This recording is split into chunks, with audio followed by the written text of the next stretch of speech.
Hello everyone and welcome back to Barney's Backyard. I'm Barney and today I've got a little bit of a different video for you guys. I'm working with no scripts here. We are going to take you through a garden. I'm going to give you an amazing garden tour. We're going to talk about what's really going on, what will be. And yeah, with all that said, let's do it. So yeah, I put on my GoPro, so when I'm recording and talking to you guys, you can still like see beautiful, nice close-up pictures from what I'm talking about. The first thing I want to start talking about is we're going to talk about how we went from spring to summer. The weather has been crazy this part of Europe and in most of Europe. This year we had some unprecedented weather conditions. The spring was very, very cold for a very long time, almost till the end of April. And then we just recently got a switch to summer conditions. This was felt through all the gardens, this was felt through all the fisheries. Much of the nature reacted to this very strong.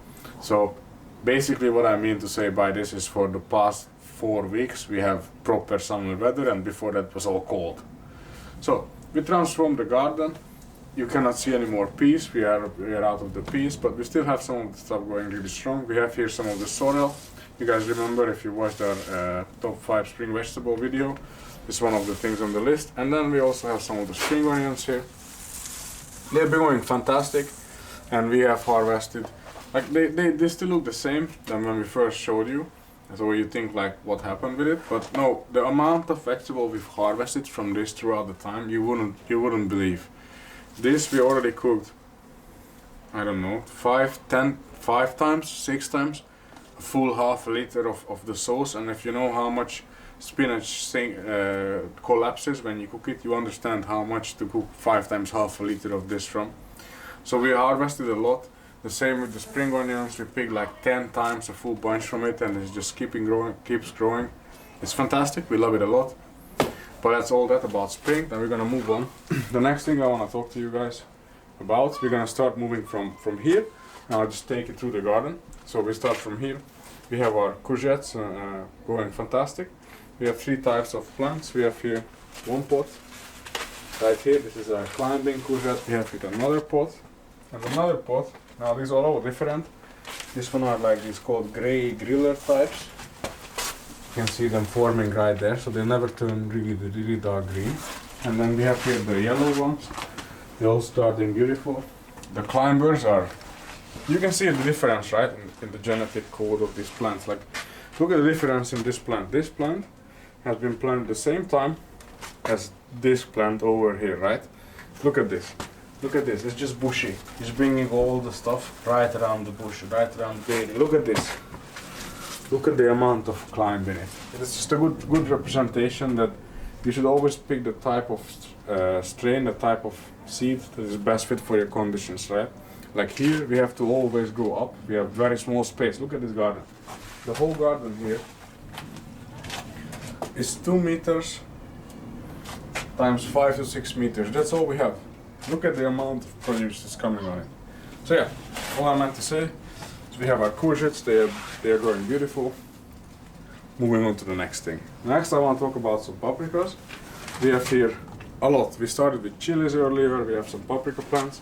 And look at this. You can see we have some damage from caterpillars, but we have it under control by now, and they're looking fantastic.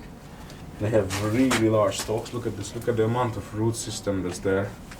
I would still grow further with a little bit of top dressing that we'll do later.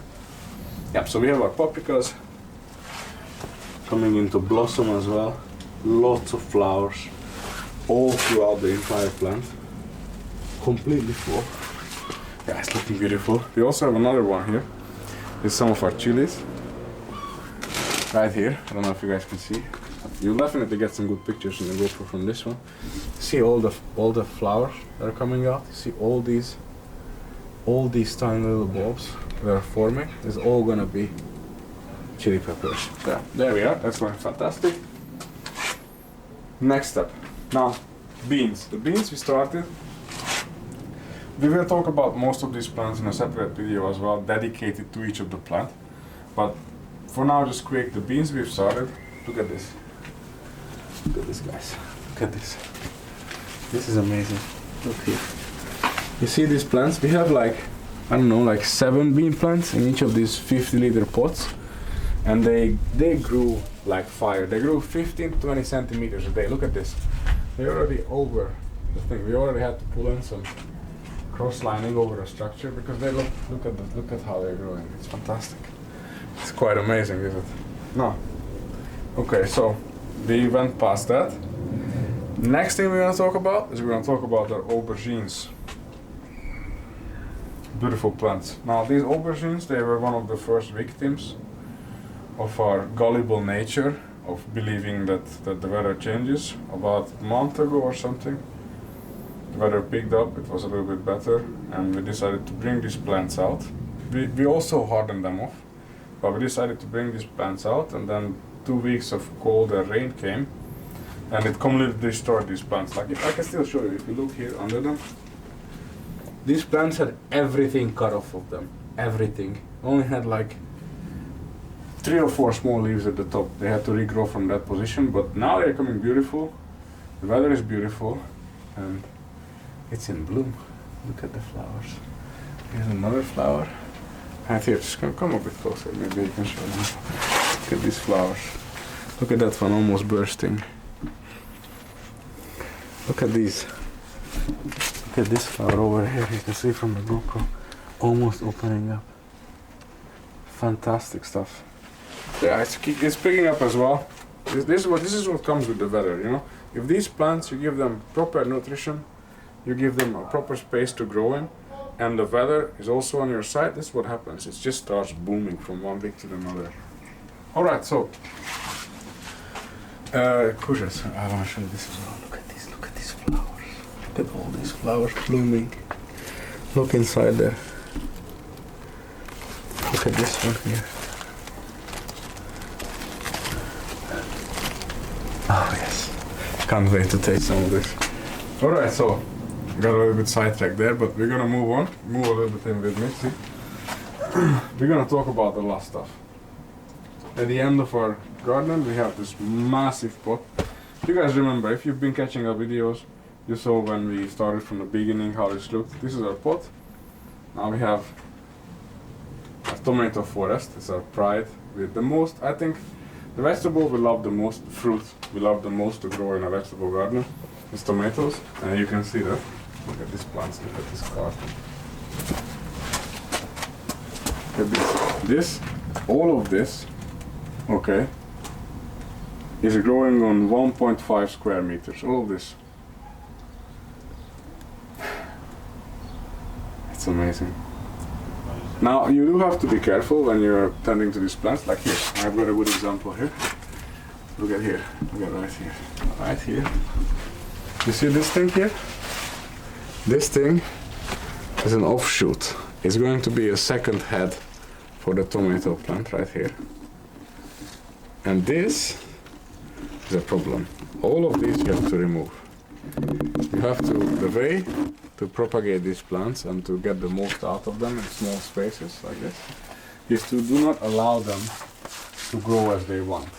Tomato plants, especially indeterminate tomato plants, the ones we are working with here, these are all indeterminate. Indeterminate means they keep growing, they keep developing more vegetation, more green, they keep developing more fruit. They're not just one time come. So yeah, when you're growing indeterminate plants, it's important. You take off all these and you preserve the integrity of the main stalk. Like you see here, all of these sides things we have clipped up. Every single one of them. Here was another one. Look at this here, up on the top. This is another one. Now you can distinguish them from the flowers, because the flowers, they do not start growing any leaves. See that? That's like a big, beautiful flower bunch right there. So yeah, this by the way is also called, what's the name of this procedure? Pruning. Pruning, yes. This procedure is called pruning. And it's very, very important to do, especially the smaller your garden is, the more important it is that you are always on top of it. You check it every day. You make sure it doesn't just become a rainforest of green, but actually it's developing useful useful shoots, useful plants, flowers, what you want to see, right? Your tomatoes, look at this. Alright. Now, I think that's kind of okay. Now, the last thing I want to show you guys, I have to admit we are late with this, we made a mistake. These are cucumbers. Our cucumber plants are directly planted, so it's not pre-sown and we didn't have to transplant them. They're coming good and they are getting a lot of nourishment, so they are bringing well into their growth now. But the problem with it is that it's about 4 weeks too late. So hopefully they will catch up and give us some tasty cucumbers as well. Otherwise we might have to keep buying that. So that's the end of our video. Thank you very much for watching. Let us know how you felt about it. If you liked it, don't forget to smash the like button, subscribe, leave a comment. It immensely helps the channel. And with all that said, catch you next time.